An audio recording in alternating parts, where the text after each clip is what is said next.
শাশুড়ি মা আমার সাথে আসেন, আপনি আসেন এখানে লুকান, আজকে আপনাকে সবকিছু দেখাবো, আমি সবকিছু খুলে দেখাবো আপনি আপনাকে।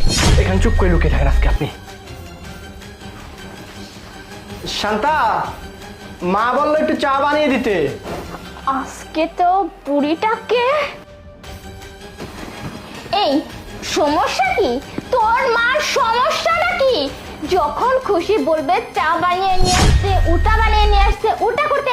এই আমাকে দেখে কি এইবারে চাকরানি মনে হয় যে যখন তোর মা যা বলবে তাই করতে হবে? এই তোর মা কি কোনো কাজ করতে পারে না? আমি কিন্তু কোনো কাজ করতে পারবো না, আর তুই চুপচাপ দাঁড়িয়ে থাকবি। যদি আমাকে কোনো কথা বলছিস না তাহলে তোকে আর তোর মাকে দুইটারই খবর 12টা বাজিয়ে দিব। শান্তা, তুমি এতটা রাগ কেন করতেছো? আর তুমি সামান্য একটা বিষয় নিয়ে আমাকে তুই তুকারি করে কথা বলতেছো। আর তাছাড়া মা আমাদের এখানে আসে মাত্র 4-5 দিন থাকে, তারপরে আবার চলে যায়। উনি তো আর সারা জীবনের জন্য আমাদের এখানে আসতেছে না। এটা তোমার কি ব্যবহার?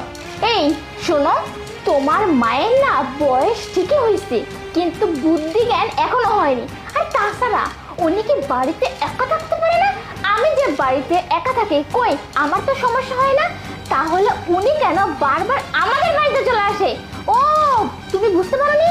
ওই যে 4 বছর পরে পরে আসে না, 4 বছরের জ্বালানি 4 দিনে একবার দিয়ে যায় আমাকে। আচ্ছা, উনি কি আমাদের এখানে 1 মাসের জন্য আসতেছে নাকি? উনি তো আসতেছে মাত্র 2-4 দিন থাকবে, চলে যাবে। আর তাছাড়া কোনো সন্তান যদি শহরের মধ্যে থাকে তাহলে তো মা বাবার এসে কোথায় থাকে? সন্তানের কাছেই তো থাকে নাকি? এই শোন, তোকে কি বলতেছি, তোর মায়ের তো 1 পা কবরে চলে গেছে, কখন জানি মারা যায়। আর এত এত বেড়ানোর শখ কোথা থেকে আসে রে? বাড়িতে কি থাকতে পারে না? আচ্ছা ঠিক আছে, যেহেতু এত বেড়ানোর শখ, একটা কাজ কর, তোর মাকে একটা প্লেট দিয়ে ওই শহরের মোড়টা আছে না, মোড়ে বসিয়ে দে।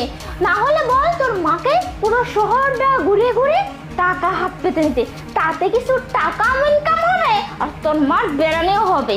আর তাছাড়া আমি কি তোকে বিয়ে করি নাই, নাকি তোর পরিবারকে বিয়ে করছি যে তুই যখন যা বলবি, তোর পরিবার যখন যা বলবে আমাকে তাই শুনতে হবে?